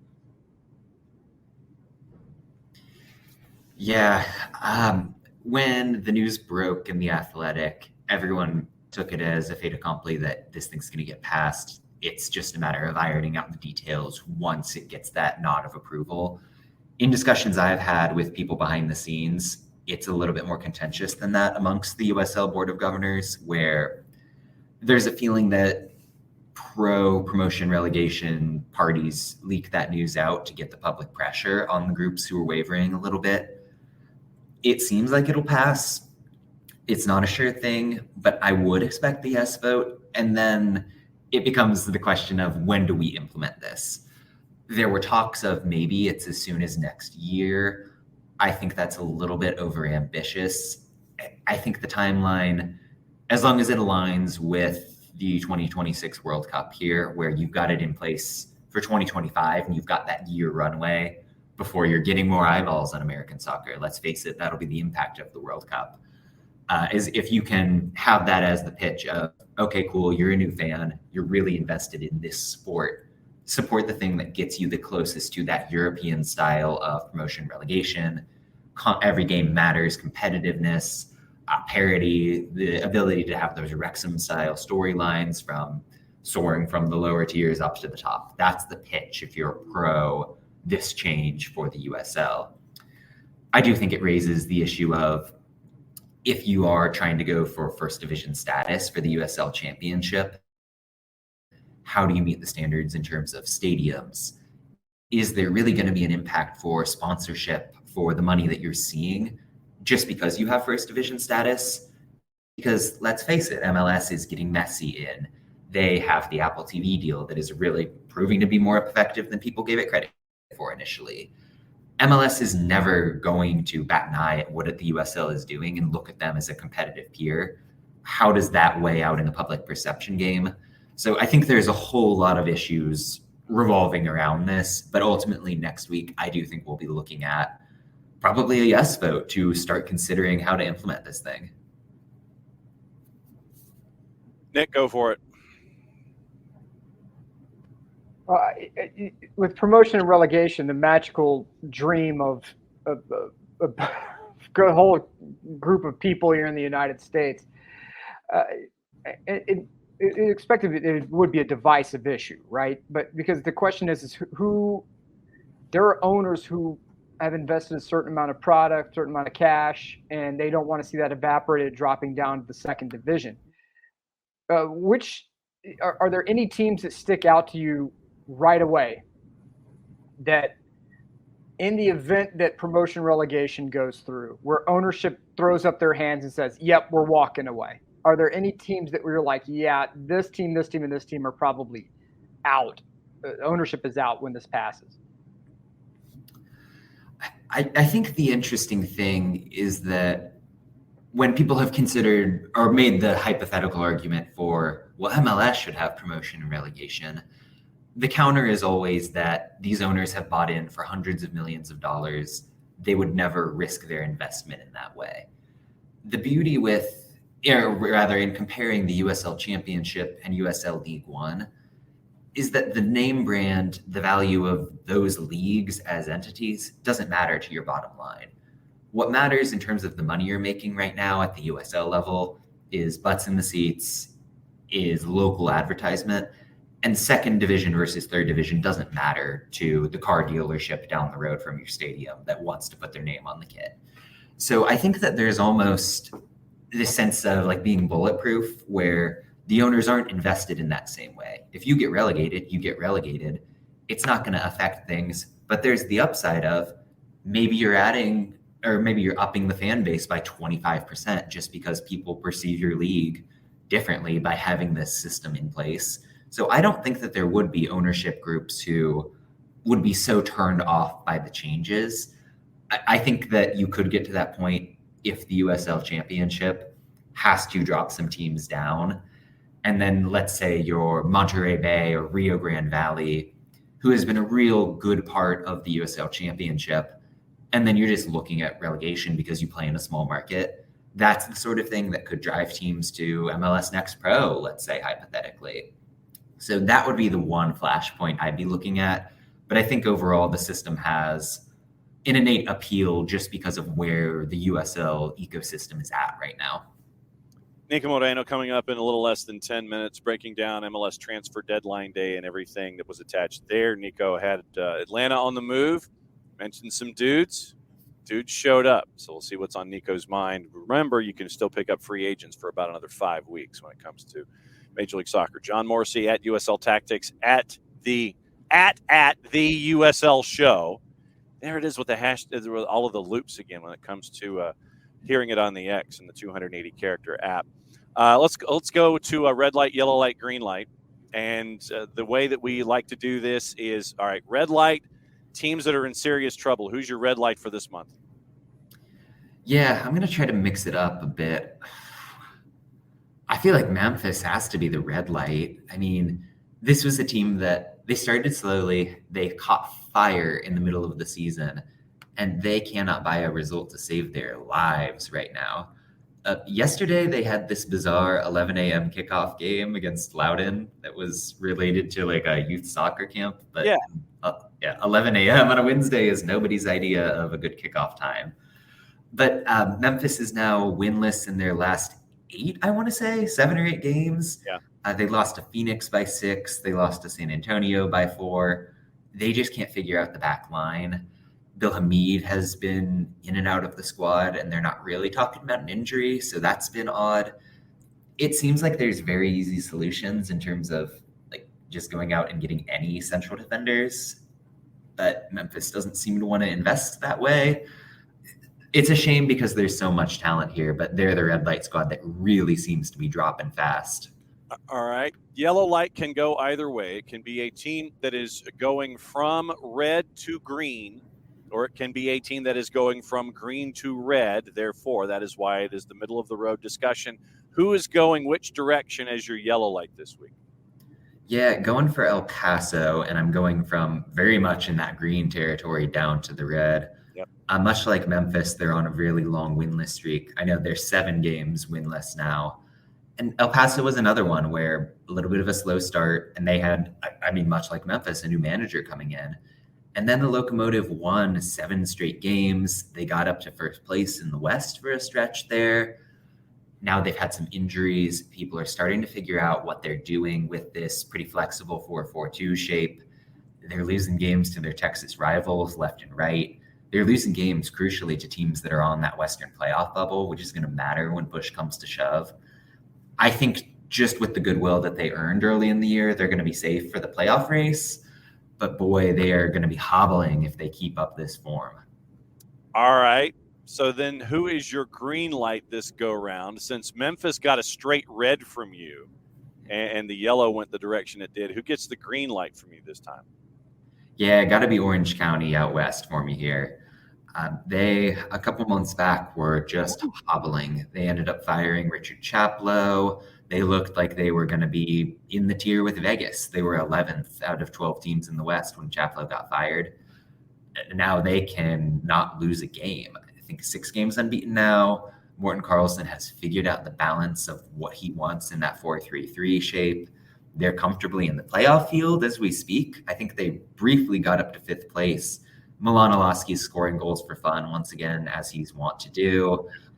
I'm really bullish on Orange County. And I mean, it's another season of them kind of coming from the bottom and really getting in there competitively. Last question for John Morrissey from Niko Leafy. Go. Beat 2, 3, 4. Hey, I'm back. Don't worry. Look, hey, I had to jump on a call. I'm back, though. Don't you? All the real world stuff. I know. Yes, the real world stuff. My question revolves around Birmingham Legion. Dominique Wilkins now a part of that ownership group there. Are you seeing any room for improvement from either the team, facilities, anything by his involvement, or is it just kind of like, all right, they're going to be on autopilot? I think it's always a good thing to bring in somebody with Dominique's stature. Like, that's a name that even if you're a pretty loose basketball fan, you know who that is, and that name carries weight. And I think that is especially true in the South. Birmingham, of any team in the USL, is one that I wish had a better stadium situation. They're playing in Protective Stadium, which is like 40,000 seats and looks empty on TV a lot of the time. That matters when you see a highlight of a game on your local news and it looks like nobody's there. Even though Birmingham gets, flip the cameras around. Don't have them from the press box side. I know it's a big cable run, but phone them from the visitor side where folks aren't sitting. That way everything looks full on the press box side. Yeah, preach it.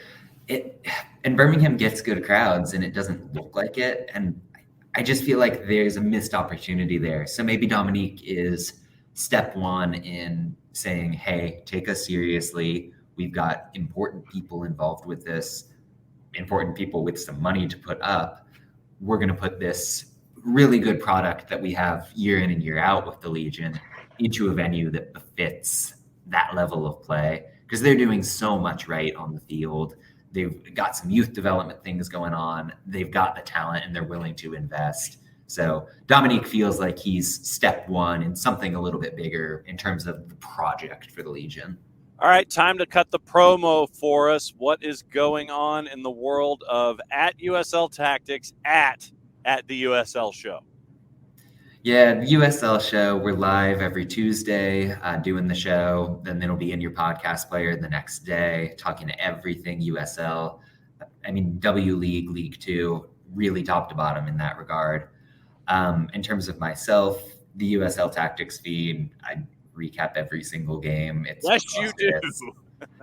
And then I'm writing for Backheeled as well. I've got about 5,000 words a week of USL recaps and power rankings for you. I've got the Substack for any stray thoughts that I've got. So check out the whole ecosystem of things that I'm doing. Strange Ways, here we come. John Morrissey at USL Tactics at at the USL Show. We'll see you in a couple of weeks because we brought you into this month. We'll finish the month up with you. Thanks for hanging out with us, and we'll get Kaylor away from band camp and teaching kids the virtues of playing musical instruments. John, thanks for hanging out as always. Thank you so much. All right, John Morrissey. John Morrissey at the USL Show, and I swear, Nick, when it comes to John's Twitter account at USL Tactics, I don't know how much time he spends staring at tape, but I would imagine it's a lot. Yeah. I mean, look, here's the thing. I didn't have any pre-production meeting with him. And I'm sitting there just chucking teams out at him. And he's like, yep, this, and this. Yep, this. I'm like, damn, this guy's on top of it. Yeah. No, he Morrissey and Kaylor Hodges and the guys at the USL Show do fantastic work there. I could not let the PR discussion go by because of that meeting coming up in Colorado Springs. We'll see what the vote is. We might even have them back on after the vote happens, one way or the other, just to kind of break things down next week and see what it looks like when it comes to USL Championship. USL League One is its standard amount of competitive. And it will always be, as we get toward the end of the season, always a race to the top, always a race to get into the playoffs, and there's some quality teams that will always be left out, especially in USL League One. But that is at the USL Show, and he is at USL Tactics, John Morrissey, part of that group that should be in your arsenal when it comes to Morrissey and all of his work. Niko Moreno coming up in just a little bit. Doug Robertson of the AJC says that Chandra Silva is already here, and that Saba and Jamal Chiari will be here in the next 2 weeks. So Silva already in attendance for Atlanta United, Nick, and 4 moves: Muyumbu, Silva, Lobjanidze, and Chiare, and it looks like they'll all be in the fold in the next couple of weeks. All right. People wanted updates. You know, the fan base has been saying, do something. Well, you're doing something. Mm-hmm. You know, you're not getting Messi. You're not getting Jordi Alba. You're not getting Sergio Busquets. What? Yeah, I know. It's crazy. But I'm excited about these signings. I want to see what they can do. I think it's sort of a shot across the bow to some of the guys on the roster to be like, hey, look, man, you got to bring your A game going forward. You can't, off games, off weeks. It's that could have you end up on the bench for an extended period of time with these guys coming in. Look,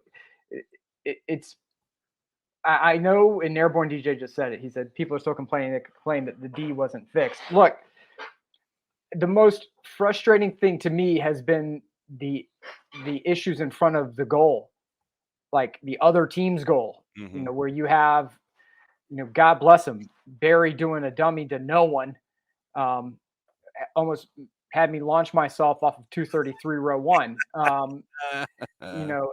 It's the front, the attack outside of Gigi, and Gigi, since he came back from injury, has been on a cold streak. You have to have multiplicity in attack in order to keep the other team honest. And when you don't have that, it allows for inopportune turnovers, which catch Atlanta in transition. Mm-hmm.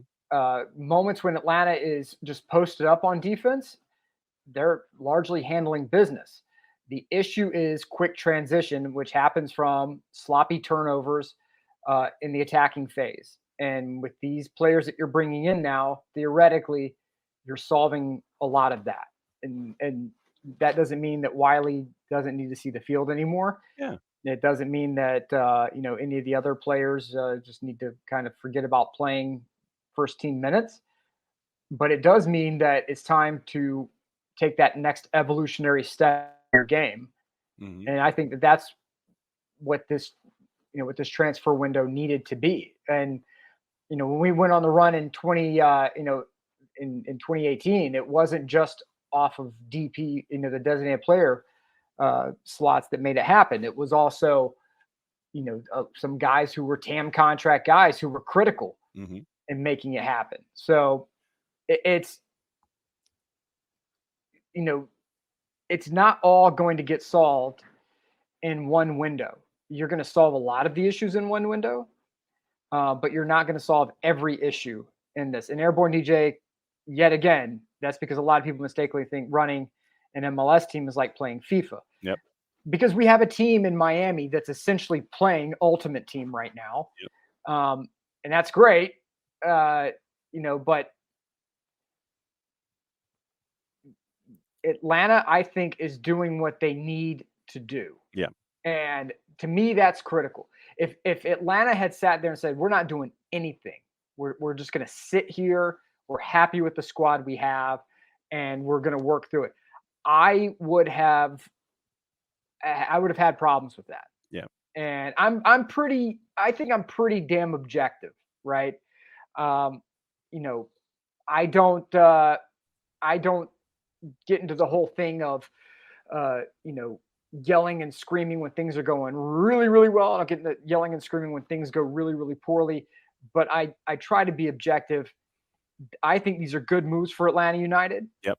And I'm excited to see what happens coming out of the break. That's just me. Yes. If you want to throw your tickets in the trash, that's your business.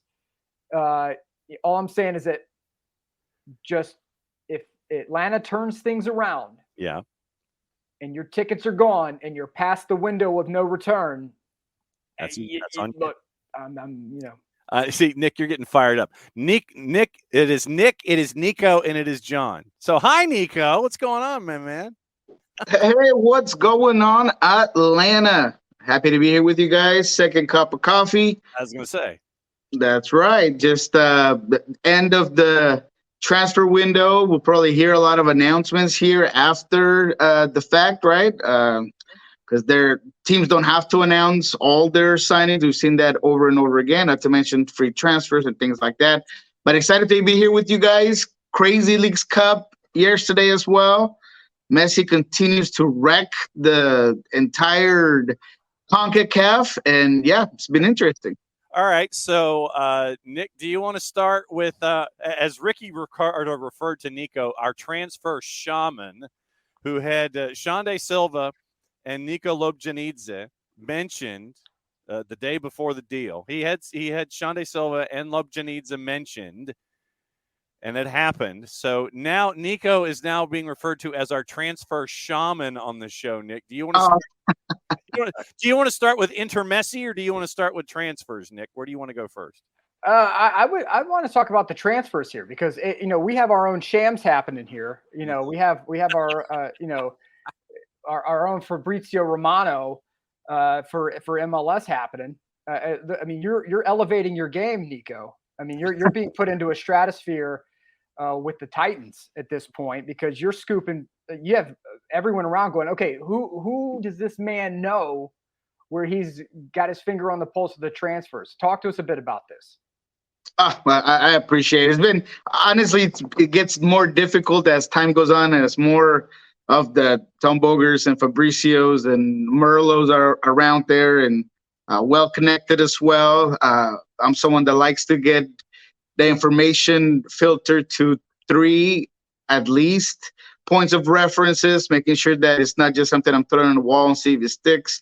But this one came through, right? I had mentioned it last week in the show, being very cautious about the information. So when, Saba and Silva were the names that I had, and I was finally able to lock that down, get it through my last phase of confirmation, then I went in and threw it out. I thought it was very interesting. To be quite honest, it has Garth Lagerwey feel to it. He did a lot of similar stuff down here. I don't want to take any credit from Boca because I'm sure he's part of everything. But the change of direction when it comes to Atlanta, going from those headliners of the best South American soccer player and spending $20 million to getting 3 or 4 players that might be cohesive with what they want to do here, that are going to be low risk, high reward. European players that maybe not a lot of your usual fans are following. It just feels like a very Garth Lagerwey thing. So it's been what I think it's been a very good change of direction for Atlanta.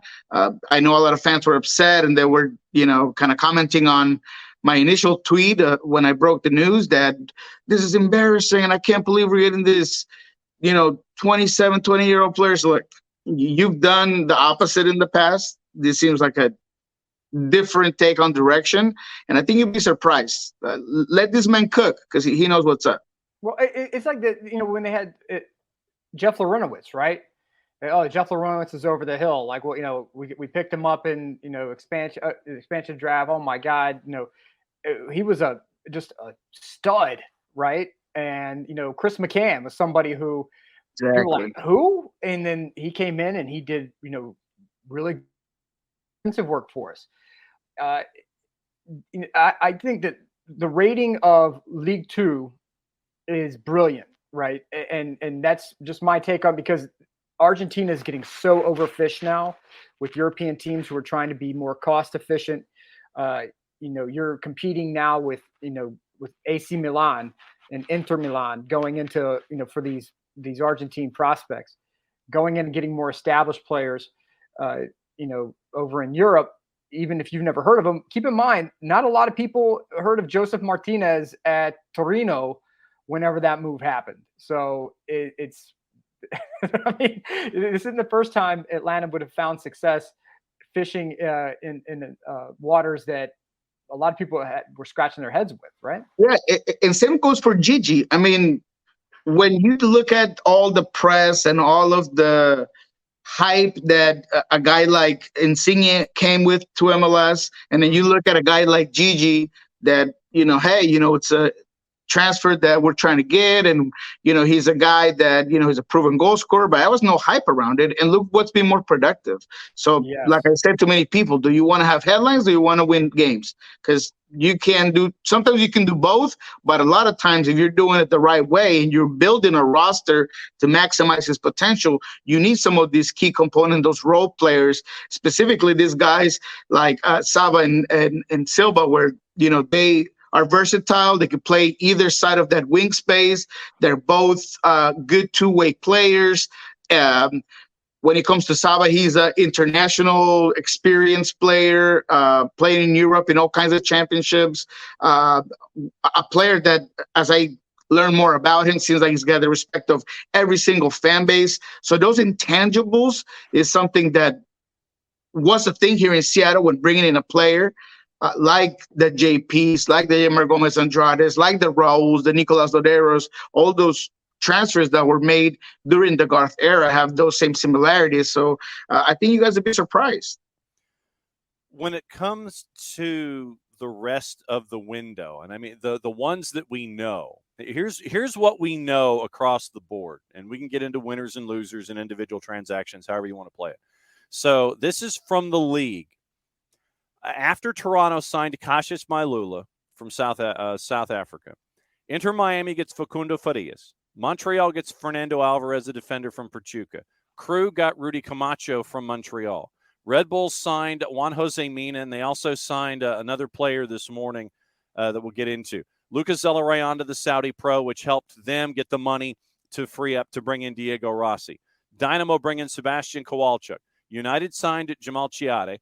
Shinyashiki had his contract mutually terminated. He's now over in Europe. NYCFC, Julian Fernandez from Vélez Sarsfield. That was an awful situation at Vélez, 25th out of 28th. You know that Fernandez is happy that he's out of there. St. Louis City acquires Anthony Markanich from Colorado. Diego Fagundes goes to LAG. RSL gets Brian Ojeda after the loan from Forest. Timbers acquired Brian Acosta from Colorado. Tomas Aviles to Inter Messi from Argentina. Yeta Yuronin, defender, comes from a French club. Silva, Ty Barabo from Israel. Then you have Veselinovic, who signs a contract extension. Saba, Timbers get a Brazilian winger, Anthony. Richie Larea fell down again and got re-signed by Vancouver from Nottingham Forest. We mentioned Rossi. Marcelino Moreno was in this morning. Red Bulls landing Jorge Cabezas Hurtado from Watford. So That's a mouthful for an end of the year run when it comes to the transfer window, my friend. It's been amazing. It's only been interesting how everything's happened, and you haven't even talked about one that I think is very interesting. Everything that happened in Columbus, which is Diego Rossi to Columbus. That obviously, I don't know if it's been announced officially yet, but then the fact that it had to do with Salarajanas leaving, and I'm curious to see if that really is going to pay off, because I feel like you're getting another wing and another great player, but who's going to facilitate right behind those players? Is that going to take away from Cucho having to track back a little bit more? I thought what they had was working. So bringing a guy like Rossi, yes, it's fun, it's interesting, and it could potentially give you a stellar attack, but it could also set you back if nobody's giving you services, nobody's facilitating the ball. But to your question, I think Red Bulls has done a really good job. I think Mina's going to be very high profile, high ceiling, constant player, someone that you can have for 3 years, 5 years if you like, or you could have him for 1 or 2 and then sell him out. Not the Red Bulls way. So I'm thinking he's going to be there for a while, grow, get better, solidify himself. I think Hurtado's another player that's going to be very good for New York. Some transfers that I did not like, Diego Fagundes leaving Austin to LA Galaxy. I think he does Austin a disservice for Memo, regardless of the extra money. Diego Fagundes has been a really important player for Austin, and you see it when he's on the field. There's a total different feel to this squad, not to mention the relationship with the fan base, and a fan base that can relate to a player like that. I honestly don't think they're getting a better player in Memo, and the rest of the transfer money will tell you that they're adding on to sending Memo. So I think the LA Galaxy get a really good player, someone that's going to help that midfield, is going to give you a little bit more depth, that you might be able to even start him right next to Ricky, and you might give Ricky another associate in that midfield to continually get better, at least for the MLS, what's left of MLS play, right? They got knocked out of Leagues Cup, and you could see the reason behind that. Even in that game that they were bounced out of, they weren't able to make the knockout round. You can see that they really need that midfield to really work. Portland, I think getting Brian Acosta, I really like that move. You get yourself a veteran player, a guy that's proven in MLS, bringing in Anthony as a winger, add more depth in that part of the field as well. You already have Moreno. Evander's been killing it. You already have some options out wide with Jimmy when he's coming back. So I really feel like they very slowly have built up for the rest of the MLS season, not to mention Araujo and putting him back there, right? That's a Peruvian international with a lot of European games, with a lot of national team appearances. I think Portland is one of the big winners in this transfer window. Nick, for Niko, go for it. One of the things that you talked about earlier is that, the feeling of these are Garth's, like, they're Garth fingerprints on the signings, right? What are some hallmarks of a Garth Lagerwey signing?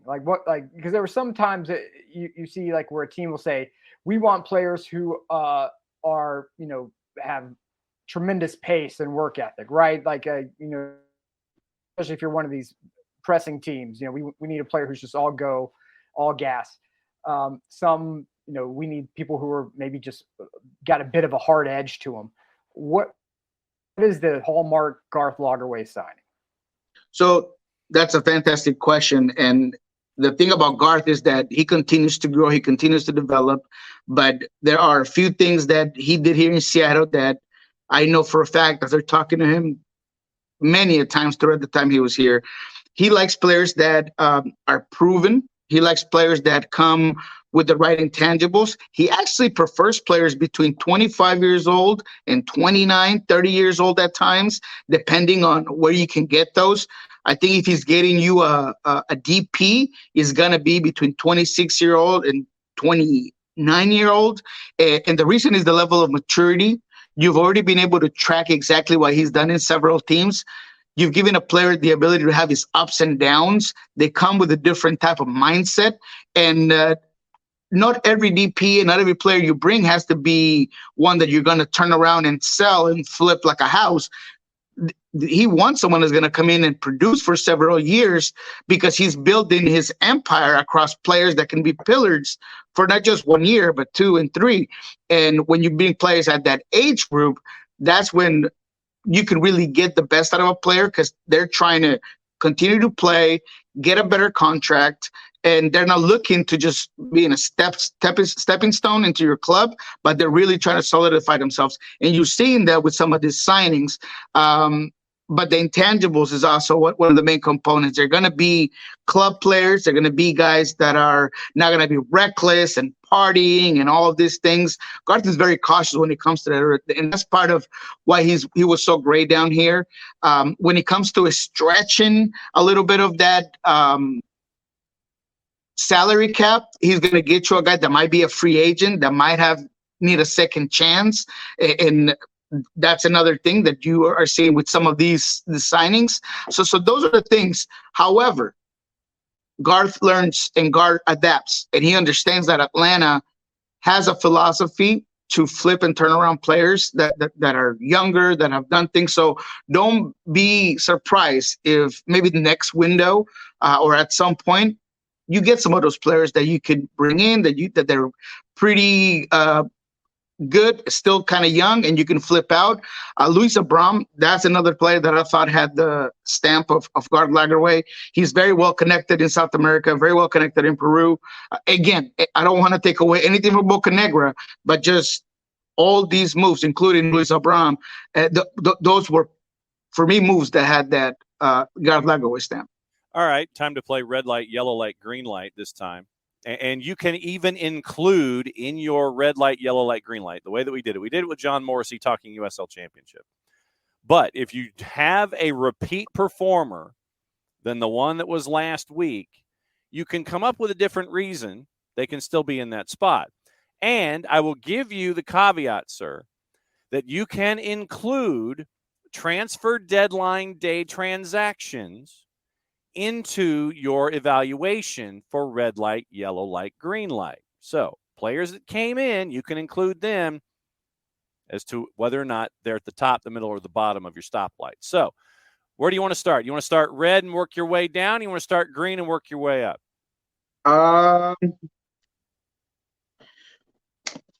Yeah, let's go red and then trending upward. All right.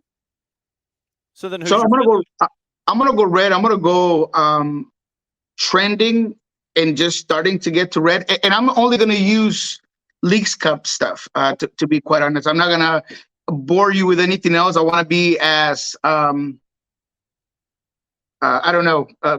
immediate information as possible. Yeah. So I'm gonna go with San Luis. They get bounced out of this cup. They I feel like they missed a shot. I'm not going to say that they're going to be red throughout MLS, but I think in this one, they had a really tough time. They haven't added any players. They've been exposed to be a one-trick pony. I really think that they really need to modify things and find a way to get out of that one-dimensional facet to their success. I was disappointed in their entire performance here in Leagues Cup. Again, I don't think that they're going to crumble to the point that they won't make the playoffs in MLS, but I think they miss a chance to just solidify themselves. I think had San Luis done things differently and maybe rotated against America and played their best 11 in that first game to try to get some points, things might have been a little bit different. So we'll start with that one. When it comes to yellow, in terms of what we've seen so far, I'm going to go Vancouver. They add Larea. I think that's an interesting one as well. They got rid of Gressel. They got rid of Gressel, right? If I'm not mistaken. Yeah, they got rid of Gressel. He went to Columbus, yeah. They went to Columbus. So when it comes to Vancouver, I think that they didn't play their best game against the LA Galaxy yesterday, but they have a lot of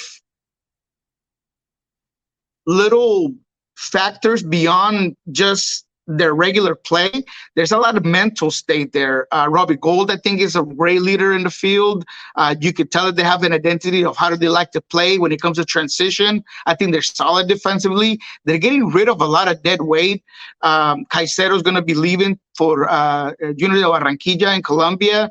So I feel like this team is really shredding the fat, getting some really good laborers and some really good talent when it comes to Larea, and they're getting ready to continue to do well in this Leagues Cup, but also for the end of the MLS season. Vancouver's a team to watch. They're very particular about the way they play. They're not exciting. They're not super entertaining, but they have a lot of ways to beat you. Sergio Cordova continues to find his way there.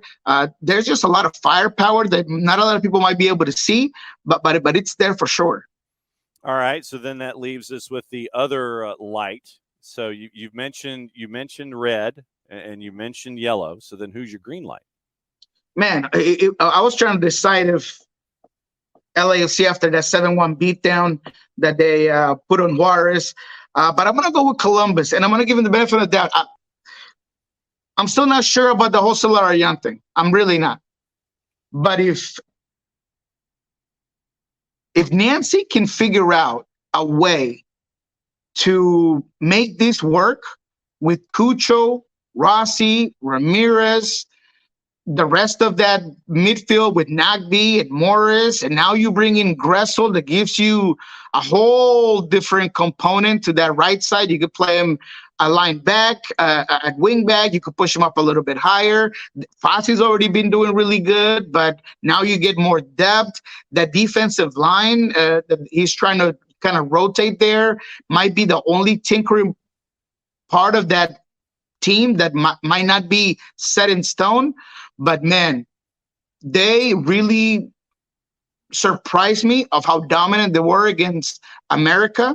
America's no slouch. America is one of the best teams in Mexico, one of the most respected. They have a really good squad this year, and they got beat down by Columbus. And that's not even with some of those new pieces coming in. So what does Columbus have? Fantastic coaching. They're a deep team.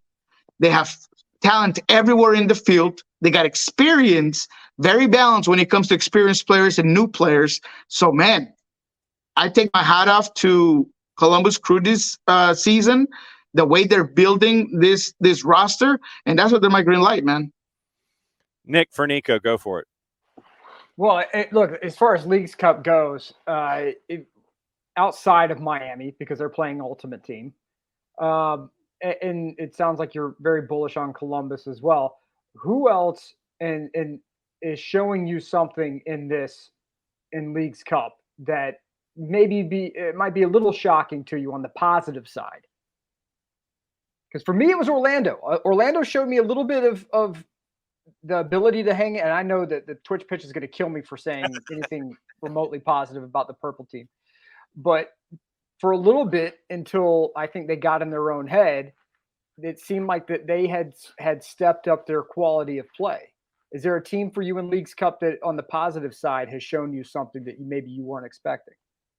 Yeah, man, I think it's the New York Red Bulls. I think that they had been a team that kind of had lost their way, and there was all of the issues with Dante Van Zier, and they let go of their coach. Obviously, you're kind of thinking it's going to be over. They didn't really seem to be a team that was adding a lot of talent, but in this Leagues Cup, they've been very good. And I know they just played Atlético San Luis, and they're not the greatest team in Mexico, but I like the resilience in this one. They lose control of the game a little bit in the first part of that second half. They let San Luis back in the game. Tolkien does a silly PK. You're thinking, man, San Luis is going to take the lead on this one, and it's going to be over because it was a 1-1 game. Coronel makes the save and gives Red Bulls a whole other boost. In 2-3 passes, Tolkien finds Van Zier up top. he kills it, puts it away. So the resiliency of this Red Bulls team, the core group in general that this team has been surprising because I didn't think they had it in them. Now they play New York City FC, a team that has been good, but I think has a lot of holes. So we'll see how far they get. But they've been the team that has been surprising. I could probably also add Chicago to that and Minnesota because me and John have hit Minnesota pretty hard throughout this year. They have. That's true. But it seems like Reynoso is really putting it all together down there. It seems like, again, everybody's behind Adrian Heath. So that's a couple of the other teams that have been surprising in this League's Cup. A couple of other pieces of breaking news really quickly. You mentioned, obviously, that you didn't have to have you could have your deals completed, didn't have to announce them by 1 o'clock Eastern time this morning. LA Galaxy have acquired forward Michael Barrios from Colorado Rapids, and Minnesota United have dipped back into the pool and picked up Jan Gregush. So those have been just released in the last couple of minutes from their respective clubs. Barrios is in exchange for the Galaxy's natural first-round pick in the 24 MLS Super Draft. Colorado could receive up to $50,000 in conditional 24 GAM if certain performance metrics are met. So basically, LAG gets Barrios for a song, a dance, and a soda. Man, that's not bad. Michael Barrios is a guy that he's sneaky good. Like, he's not going to be a top leading scorer. He's not going to amaze you every single game, but he's still got that burst of speed. He's still going to put away 7-8 goals for you. He's going to be somebody that's going to be good for the locker room. You can tell him to play 10 minutes and he's going to kill for you for those 10 minutes. I've always liked him. I like his approach to the game. So that's an interesting one. And Goose is a good addition for Minnesota.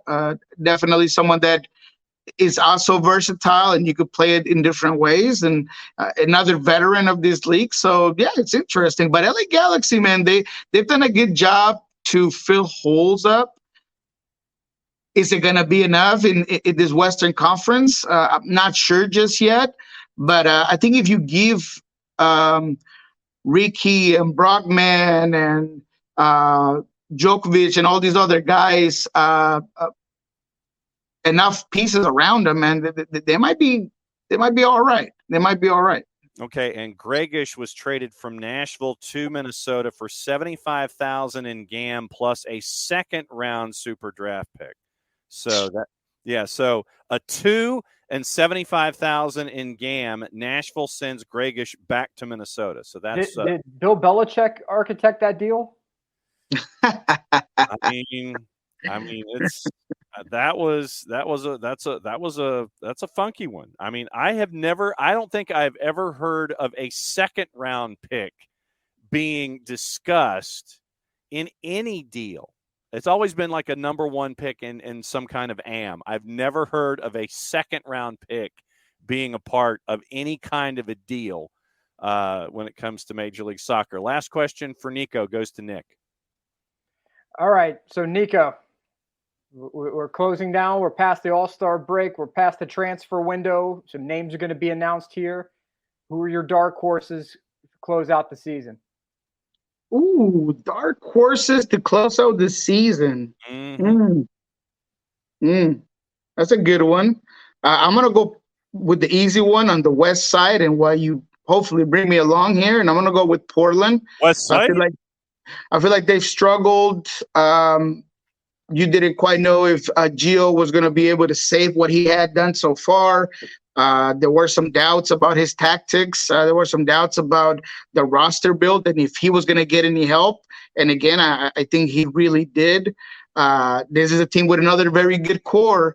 And anytime that you got Diego Charao on the field, just like those greats that continue to get better with time and that are leaders on the field, you can go anywhere because you're going to have balance. That midfield strong, the holding midfield strong. They seem to have added a lot of talent, a lot of speed. Can you convert it into goals? We'll see. But I think Evander's coming out of his shell. He's found the right position with this group.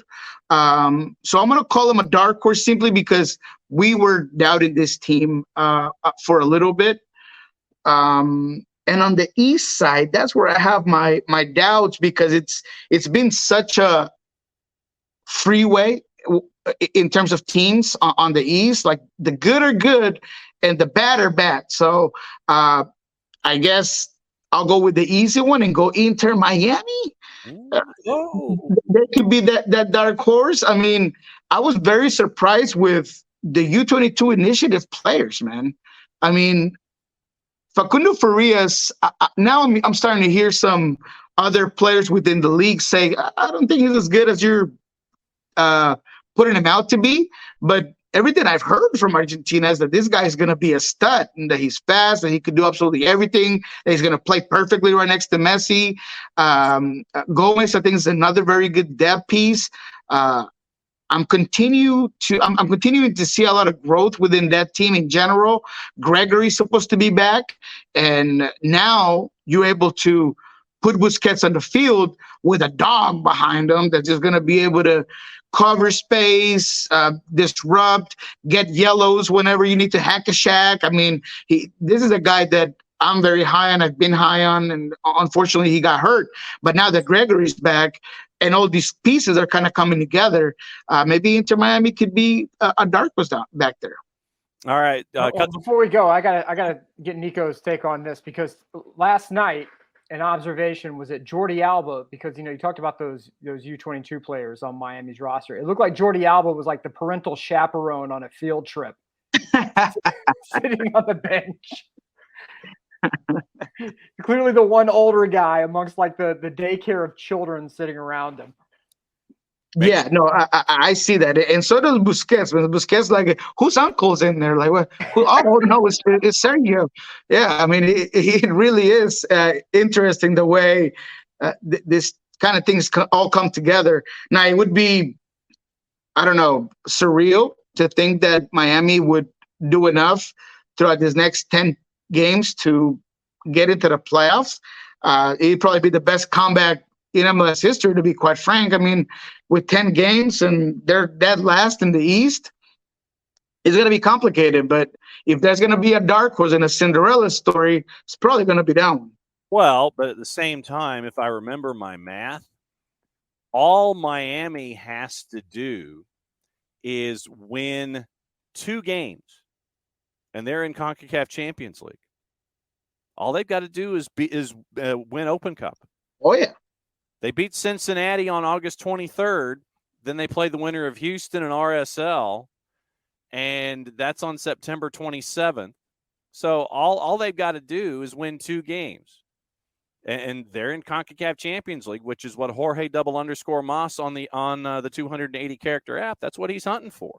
No, and yeah, don't get me wrong. That's going to be the main objective. I mean, it's Open Cup, Leagues Cup, and then MLS play. I mean, there's no doubt about that. Not because Leagues Cup is not important, but because it's going to be a lot harder to win this one than the one that you got 2 games to go.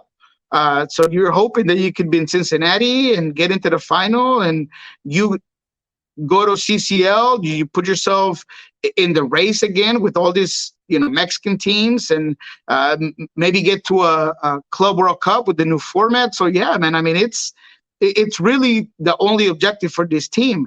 So in terms of Cinderella, yes, Miami might not want to go for that, but I think they're the one team that's going to do it. New York City is 13, so you could call them a black horse as well, a dark horse. But I don't know if with all that talent you do, they switched up a lot of pieces.